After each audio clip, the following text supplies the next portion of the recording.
Yang mana Anda mau bertanya? Ini egalisir. Mana lagi ini fotokopi? Fotokopi legalisir. Bukan, berarti ini asli dengan fotokopinya. Parah banget. Ini. Bukan. Ini kan legalisir yang difotokopi, Pak, menurut Mas Roy. Ini loh. Nih loh.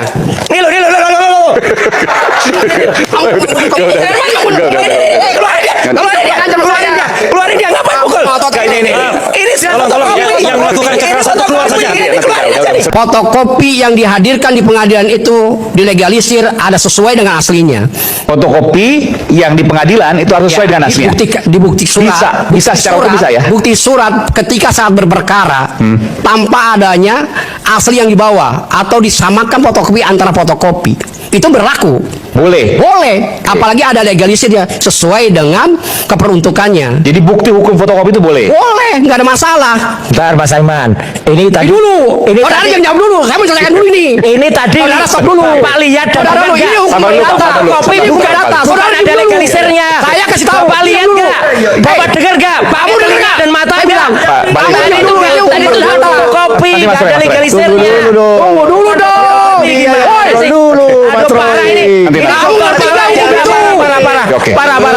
Bukan parah, kamu ya parah. Oke, Pak. Fotokopi ditempel oleh kantor pos maupun sesuai dengan legalisir. Tadi nggak ada legalisirnya, Sesuai dengan Pak. itu adalah bukti surat yang sah. Nggak bisa kata tadi nggak ada legalisirnya. Nah, Dia terus nggak sih? kedua, saudara Aduh, meneliti nggak jasa dengar. hak orang lain. Dia nggak dengar, nggak lihat lah, parah. Ada izin nggak? Ada sertifikat penelitinya nggak? Itu Nggak punya tadi saudara. nggak ada legalisirnya. Apakah saudara peneliti yang benar? Ada peneliti. Ada surat bukti sertifikatnya. Dokter hukum nggak ngerti legalisir. Emang nggak jelas. Peneliti itu nggak perlu legalisir. Peneliti itu ada sertifikatnya apa-apa. Sini, nggak kelas. Nggak ada itu. Sertifikatnya ada nggak? Pas satu jelas. Jadi gini. Sertifikatnya ada nggak? Oke. Itu baru peneliti yang Oke. sah. Bentar. Pak Alim. Saya duduk sini ya, Pak Alim tenang deh. Oke. Kamu itu ngomong jotos saja. Tenangkan dulu kabel bawa ke rumah sakit ini. Pasang bagi. Ini udah parah ini. Enak aja. Udah parah ini bawa ke rumah sakit aja. Jelas. Memang dasarmu cokornya nggak jelas tuh. Ini ngomongnya jelek banget ini. Ini ngomongnya jelek banget nih. Iya. Nanti. Ini ngomongnya jelek banget. Saya udah lagi tenangin Mas Roy. Seluruh Indonesia lihat nih ngomongnya. Dimarahin sama Mas rumah Lukas. sakit aja deh udah. Bentar, saya mau tanya. Kamu yang saya mau kegrogol dia. Oke. Udah kumat kamu di sini. Enggak, rumah sakitnya udah berubah ganti. Apa yang kamu mau itu? Pak Alim, saya mau Nah. tanya. Ya udah. Ke saya, Pak, saya. Coba, ayo. Oke. Jadi fotokopi itu bisa Dijadikan bukti ketika saat berperkara di depan walaupun tanpa majelis. legalisir. Tanpa adanya egalisir itu dari kantor pos. Oke. Tanpa meterai. Oke, dasar hukumnya adalah Banyak ahli hukum nih jawab nih. Bentar. Ngaco banget ini. Kalau kantor pos itu cuma bisa nasehlen, ya, untuk dicap biaya materainya sudah dibayar, itu untuk alat bukti. Iya. Tapi bukan legalisir. Legalisir tidak bisa di kantor pos. Saya belum pernah Dengerin dengar. itu. Seumur umur saya. Egalisir Baru denger. di fotokopi itu sudah ada egalisirnya tadi saya bilang. Lalu Tadi itu nggak ada legalisirnya. Kalau Ini kantor ngaco pos nggak banget. bisa Itu melegalisir. sesuai dengan aslinya Karena gitu loh. posisi kantor pos bukan pelegalisir. Ini. Produk-produk dari kantor pos itu sendiri. Pak, Yo. tadi saya ngomong. Ya. Fotokopi yang telah diegalisir oleh yang bersangkutan di universitas, kemudian dijadikan bukti, alat bukti di pengadilan, lalu dikasih materai, diegalisir lagi, kantor pos itu berlaku. Selesai kan? Kan kalau kantor pos itu bukan untuk Saya ngomong kayak lagi nih. Sebentar, ini Pak, kalau saya dengar nih. jangan membingungkan. Kantor pos itu untuk kalau kita mau mengajukan alat bukti surat, itu dicap di kantor pos, bayar meterai. Tadi saya pertama gini Pak, saya ngomong. Nih, Jadi saya jangan membingungkan di sini. Bukan tidak Oke, membingungkan. sebentar, Pak. Ya. Mana jadi pelan-pelan. Nih, fotokopi ijazah yang telah diegalisir oleh yang bersangkutan, lalu difotokopi kembali, dikasih materai, diegalisir di kantor pos, menyatakan bahwa kita warga negara yang baik. Enggak dilegalisir bisa di kantor pos, Pak. Bisa. Nggak bisa. Legalisir Nggak apa? paham. Nggak bisa. Fotokopi yang diegalisir oleh universitas. Oke. Nah. Oke? Oke. Ini udah ada nih sertifikatnya fotokopi ini. Oke. Nah. Ada cap sampelnya nih. Iya. Kantor pos. Nah, saya ingin membuktikan bahwa surat saya ini punya asli. Ya, Oke. kantor posnya. Lalu buat kantor apa? posnya itu kasih materai, kan selesai. Materai itu hanya untuk membayar Bukan pajak begitu, Pak. buat alat bukti. Jadi seumur umur Tetap saya itu. Itu Nah. dasar hukumnya apa? Alat bukti. itu bayar Bukan pajak dasar hukumnya, aja. misalnya undang-undang apa dan seterusnya. Hukum perdata ada. Iya, hukum perdata. Iya. Betul. Undang-undang apa misalnya atau pasal berapa? Oh, tidak ada pasalnya, itu hanya alat bukti, dibuktikan siapa Saya yang itu peraturan mengenai biaya materai. Ya, itu biaya materai, Siapa itu bukan nggak ada membuat pasal biaya materai. Nggak ada kaitan ke Iya. nggak ada kaitan. Jadi membayar pajak. Tapi saya ingatkan, dokumen fotokopi yang dilegalisir, kekuatan pembuktiannya tergantung hakim mau menerima apa tidak. Hakim kalau tidak mau menerima, dia harus asli, harus dibawa asli. Tergantung Tidak Pak. bisa. Tidak bisa Kalau selalu aslinya dinyatakan itu dia legalisir itu pasti diterima. Hakim tidak harus menerima. Saya bisa buktikan. Itu Saya ada hakim seringkali yang Pak berperkara perdata sedemikian. Saya dari 89. Waduh, Ya, Bapak sama saya litigasi. lebih jebot saya ya. Hah? Iya. Bapak pengacara juga, Pak Alim. Saya pengacara juga. Saya 89 Pak. sudah Saya pengacara juga. sudah berlitigasi. 87 saya sudah jadi dosen. Tadi saya udah ngomong sama Bapak. Ini punya fotokopi diegalisir oleh universitas, disestempel universitas. Ya. Lalu kita berperkara. Alat bukti ini kita bawa. Ke hakim. Tentu syaratnya Ya. harus kasih materai. Ya, itu Betul kan? betul. Betul kan? Itu Diegalisir betul. oleh kantor Bayar pos. biaya materai. Bener gak kira-kira? Betul. Ya udah Bukan itu. untuk legalisir. Jangan salah tafsir. Ya. Jadi Maksudnya- tidak perlu maksudnya membuktikan aslinya. Setiap alat bukti Tidak itu perlu membuktikan kurang mengenai aslinya. biaya materai. Biaya materai. Jadi kita dan saksi pun harus ada materai. Dicap oleh kantor pos tadi sebutkan. Ya. Oke, bukan dilegalisir oleh kantor pos. Salah istilah aja. Kecuali kalau itu produk dari kantor pos sendiri, kita legalisir di sana. Paham tadi itu? Jadi Mas Aiman, ilegal. itulah. Ya. Miss-nya di sini. Saya lagi. Tadi Ya. 2005 dan 2010 Ya. itu cuman fotokopi. Itu cuman fotokopi, nggak ada legalisirnya dari UGM. Legalisirnya itu cuman fotokopi. Jadi itu pasti nggak berlaku. Gimana Pak dengan itu? Dokumen legalisir pun belum tentu diterima hakim. Iya. Belum tentu Itu diterima cuman hakim. fotokopi, Tidak bukan bisa. legalisir Pak bahasa. Alim gimana Pak Alim? Yang tadi? Kalau yang tadi itu, kalau ada egalisir Tampilkan sekalian. dari UGM, Fotokopian Pak legalisir ya? Fotokopian Pak legalisirnya. fotokopi, Iya. fotokopi diegalisir. Bukan, itu tadi legalisir di Coba fotokopi. buka, Pak Iman. Saya tunjukin. Buka yang tadi. Ayo, tunjukin. Sambil nunggu. Iya, Oke, iya. silakan Pak. Silakan Bapak lihat. Nah ini nih, 2005 2010. Ayo. Coba, Pak, ini fotokopi legalisir atau legalisir di fotokopi? Nah, sebelah sini Pak, 2005 Nih. 2010. Yang mana Anda mau bertanya? Ini egalisir. Mana lagi ini fotokopi? Fotokopi egalisir. Bukan, Pak, ini arti ini asli dengan fotokopinya. parah banget. Ini. Bukan. Ini kan legalisir yang difotokopi Pak, menurut Mas Roy. Ini loh. Ini loh.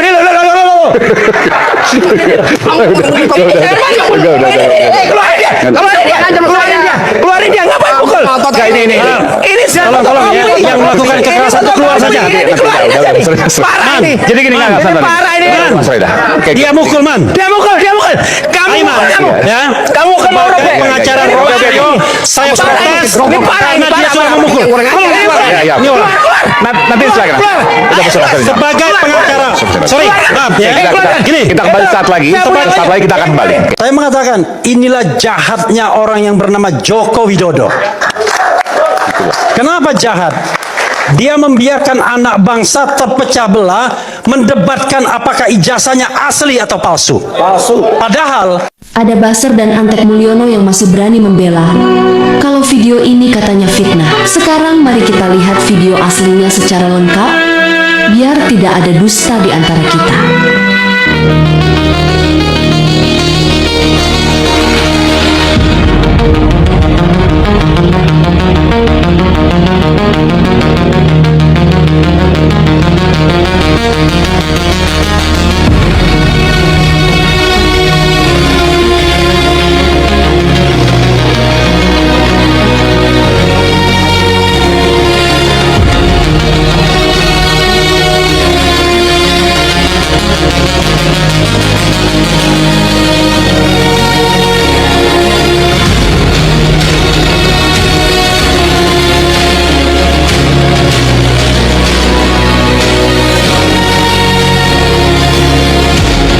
akan selalu dibela oleh para pendusta, dikelilingi para penjilat, disanjung para pengkhianat, dan didoakan oleh para munafik. Kebenaran dianggap ancaman, kejujuran disebut pembangkangan, yang lurus disingkirkan, yang kritis dibungkam. Rekam jejak ataupun jejak digitalnya itu masih ada. Dimana ketika itu wartawan dari TV One ya mewawancarai Pak Jokowi langsung di TKP ya soal pemindahan pedagang kaki lima gitu. Nah kalau kita mengingat podcastnya Pak Rudi FX dengan Pak Akbar ya, dimana beliau mengatakan sebenarnya itu yang turun ke bawah langsung bertemu itu ya Pak Rudi itu yang mengkondisikan gitu ya.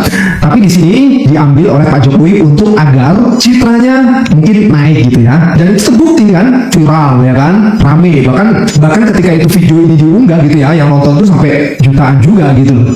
Nah, ketika ditanya oleh wartawan, Pak Jokowi menjawab itu 54 kali itu bertemu ya. Kalau dipikir-pikir secara nalar saja kayaknya nggak mungkin banget gitu. 54 kali itu banyak sekali loh. Bahkan wartawannya pun, hostnya gitu, itu 54 kali itu banyak sekali Pak. Dan ternyata dibuka oleh Pak Rudi ya, yang dimana sebenarnya hanya 2 kali bertemu ya. Waduh, ini gimana ya kalau misalnya Pak Jokowi mendengar ini gitu, mendengar podcastnya Pak Akbar dan FX Rudi gitu, gimana coba? Belum lagi soal rumah yang digusur, terus yang terakhir SMK. Nah, paling tidak di sini ada tiga kebohongan gitu ya. Kenapa kita katakan kebohongan? Karena ini temannya langsung yang mengatakan gitu. Kalau ada yang bertanya, emang bisa dipercaya ucapan dari Pak Rudi? Ya jelas gak mungkin bohong dong. Kalau misalnya beliau bohong ya bermasalah lagi, nanti bisa dilaporkan kan gitu. Bicara soal relokasi pedagang kaki lima yang semua orang mengagumi apa yang Bapak lakukan terhadap pedagang kaki lima di Solo. Apakah itu sebelumnya sudah direncanakan dan Bapak sudah punya konsep? Saya hanya melihat di beberapa negara ya, mereka itu diberi space, mereka diberi ruang, tak yang namanya kawasan PKL, tak yang namanya kantong PKL untuk street vendor, semuanya diberi ruang. Tapi kenapa di kota ini atau di negara ini mereka tidak diberi ruang? Mereka mencari ruang-ruangnya sendiri. Tidak tertipu. Iya, ada ruang transisi antara di sebuah kota untuk mereka. Relokasi itu selalu menjadi kata yang tidak nyaman buat pemerintah daerah karena selalu diwarnai dengan bentrokan, pertikaian dan lain sebagainya. Nah, kenapa di Solo nggak terjadi seperti itu? Yang pertama, menurut saya niat kita ini memang ingin mengangkat mereka, niat kita. Jadi, tapi ada ketidakpercayaan, ada distrust dari pedagang kaki lima. Apa yang Bapak lakukan ketika itu? Ya, saya undang mereka, saya ajak makan siang. Masih belum ketemu, ajak makan malam. Masih belum ketemu, 3 hari undang lagi makan siang. Belum ketemu, saya pernah mengundang sampai 54 kali untuk memindahkan satu kawasan ke tempat yang baru. Dengar, 54 kali ini yang dibantah oleh Pak Rudi ya. Coba bayangkan guys, 54 kali bertemu itu menghabiskan waktu berapa hari maksudnya ya, berapa hari guys. Bayangkan, ini sangat menyita waktu yang sangat besar. Makanya bosnya pun bertanya kembali, kita dengar. 54 kali makan, iya itu baru ketemu. Jadi ada yang namanya pendekatan kelompok dilakukan. Kemudian kan ada yang vokal 1, 2, 3, 4, 5 ada yang vokal. Dan pendekatan personalnya juga ada. Kemudian kita harus ngerti, tahu kebutuhan mereka, tahu keinginan mereka apa. Kemudian dibuatkan sebuah proposal lapangan. Jangan sampai kita ini top down ya, tahu pindah. Padahal nggak tahu sebenarnya problem mereka apa, masalah mereka apa. Upaya yang Bapak lakukan itu 54 kali itu banyak kok. Banyak selama 7 bulan. 7 bulan. Iya. Hanya untuk membicarakan, menyampaikan ide itu aja. Iya betul. Jadi di sini kita bisa melihat ya bagaimana hostnya pun hampir-hampir tidak percaya. Karena ini kebanyakan Pak gitu loh. 54 kali coba bayangkan. Kayaknya nggak apa ya, di nalar aja sulit itu untuk apa iya 54 kali guys. Dan sekarang malah dibongkar yang ternyata hanya 2 kali ya kata Pak FX Rudi ya. Aduh. Waktu itu semua pedagang mendapatkan bantuan 5 juta lah per pedagang waktu itu 2006 itu. Nah sehingga pada saat kita pindahkan ke sana semua mau karena tidak harus membeli kios. Itu siapa yang melakukan semua itu? Saya yang lakukan dong, yang punya masa di bawah itu saya yang dikenal saya. Ini yang harus saya konfirmasi karena Rocky, sahabat kita, Rocky Gerung itu di sini bilang gini, saya nggak percaya pada cerita-cerita yang mengatakan pertemuan berpuluh-puluh kali dan kemudian segala macam. Itu yang sampaikan itu tanya aja wartawannya. Ya. Itu waktu itu dikumpulin oleh wartawan waktu mau pemilihan jadi gubernur itu, tanya saya. Mas itu kita pertemuan dengan para pedagang kaki lima itu berapa? Bilang aja 59, 54 kali. Padahal hanya 2 kali dia pertemuannya. Banyak cerita yang untuk kalau 54 ya cuma 9 kan angka terbaik, saya bilang gitu. Kalian dengar padahal cuma 2 kali pertemuannya, itu kata Pak FX Rudi loh. Sampai Pak Akbar aja pegang jidat. Gak habis pikir gitu ya. Ini benar ya? Benar. Dan yang Jadi tidak ada pertemuan 54 kali? enggak, tanya aja wartawan.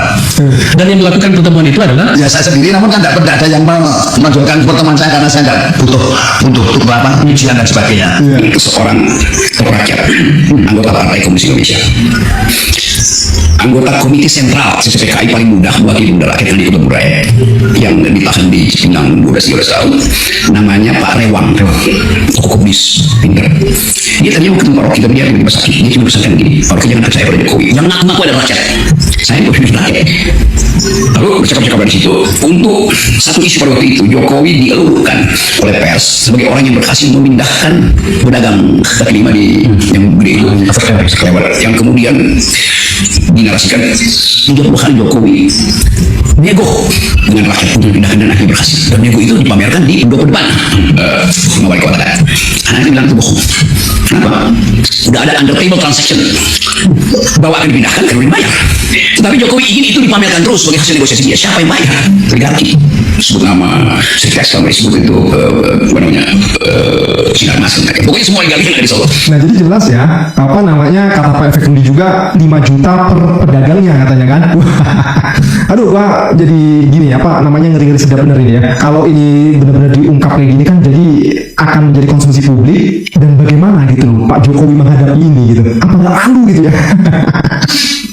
Aduh, garuk kepala. Nah, ini pun terekam ya, ketika hostnya itu ingin bertanya kepada salah satu pedagangnya, tapi Pak Jokowi mengalihkan pembicaraan dan menunjukkan gitu bahwasanya nanti dengan Pak ini aja gitu ya. Kita Kembali lagi bahwa selama 4 tahun kalau misalnya digarap secara serius itu bisa meningkat 2 kali lipat. 2 kali lipat lebih. 2 kali lipat. 7,8 ke 18,2. Ini ekonomi kerakyatan seperti ini ya, pedagang pasar. Betul.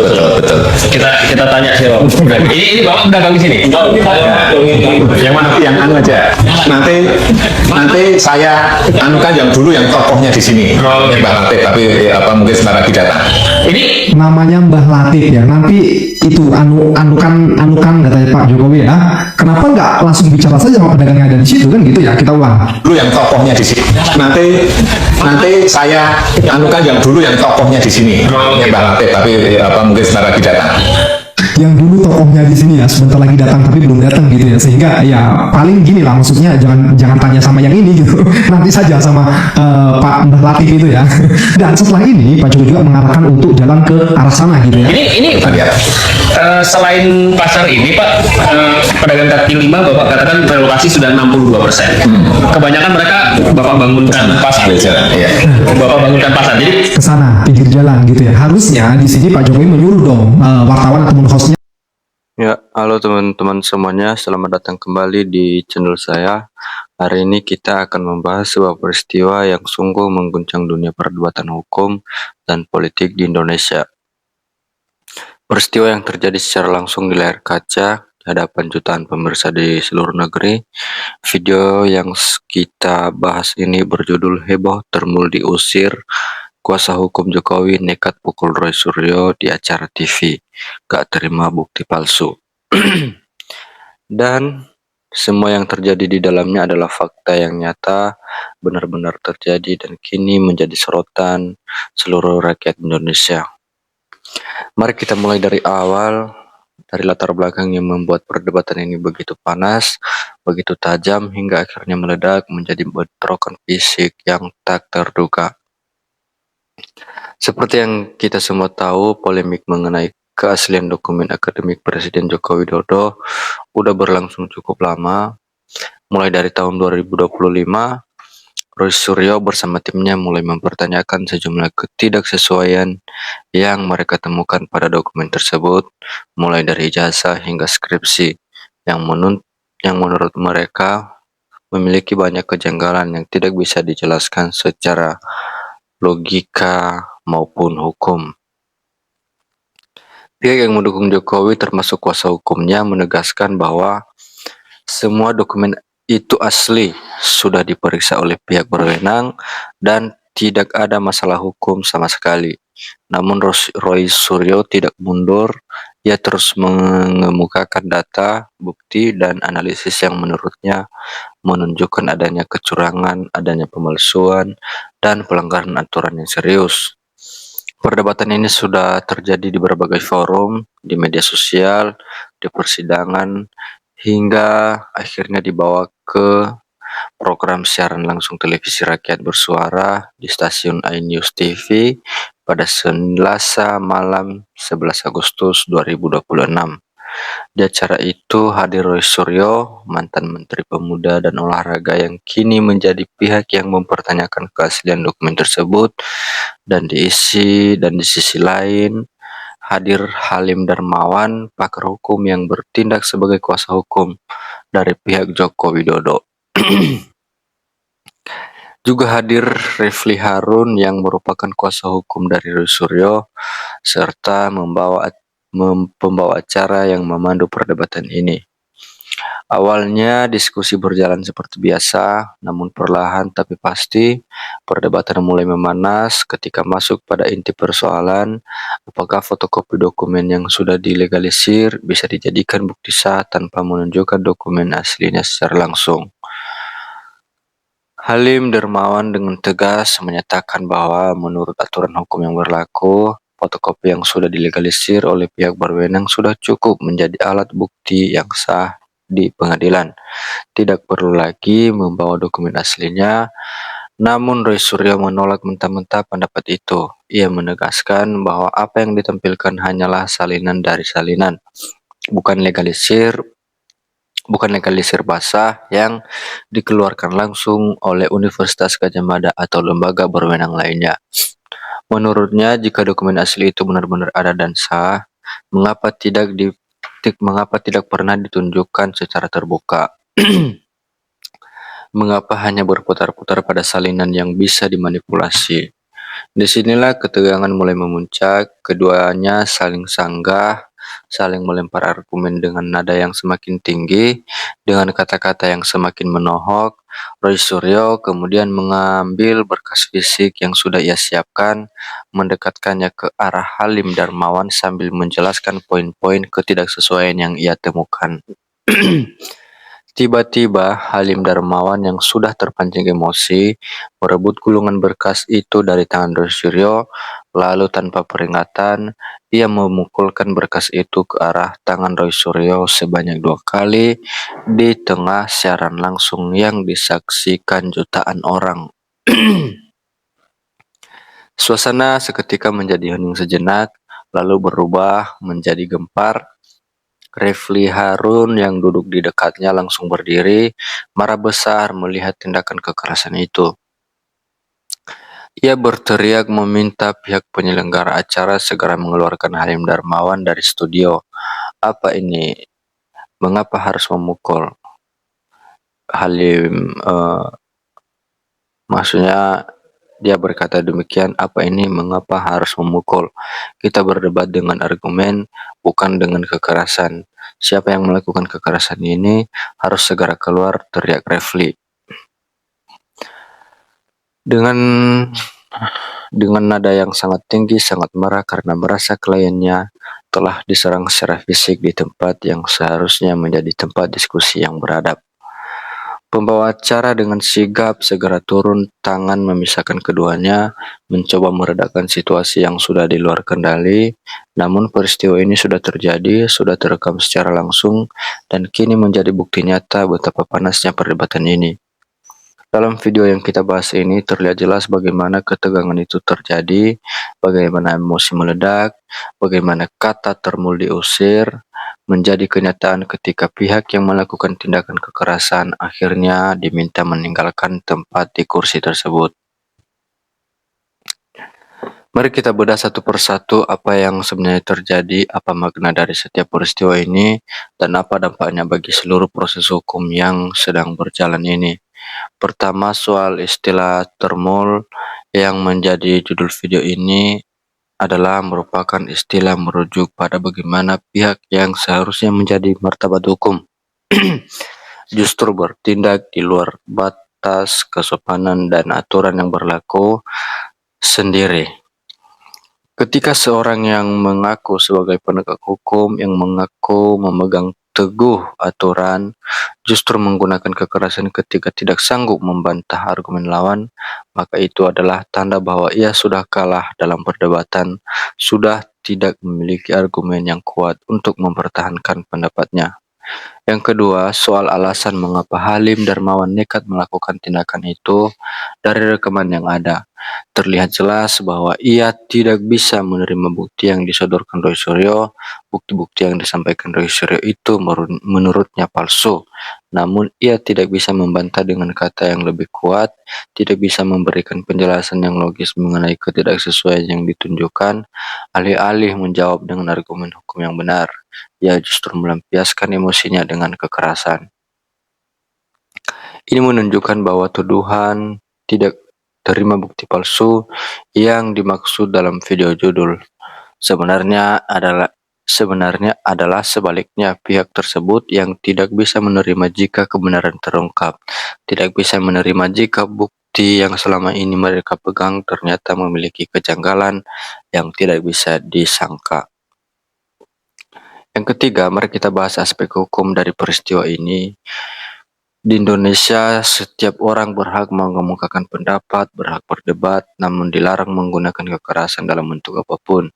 Tindakan memukul meskipun hanya menggunakan gulungan kertas tetap merupakan tindak pidana penganiayaan atau setidaknya tindakan yang melanggar ketertiban umum. Terlebih lagi dari hal ini dilakukan di tempat umum dalam cara langsung sehingga merusak citra profesi hukum itu sendiri. Di sisi lain, argumen mengenai keabsahan bukti juga menjadi poin penting dalam hukum acara pidana. Dokumen asli memang menjadi bukti utama, sedangkan fotokopi yang dilegalisir hanya bisa dijadikan bukti jika dokumen aslinya benar-benar ada dan tidak bisa ditunjukkan karena alasan yang sah. Jika pihak yang menyatakan dokumen itu asli tidak mampu menunjukkan dokumen aslinya secara terbuka, maka keraguan itu sah-sah saja untuk ditemukan. Nah, teman-teman, demikian saja penjelasan terkait video ini dan sampai jumpa di video berikutnya. Terima kasih.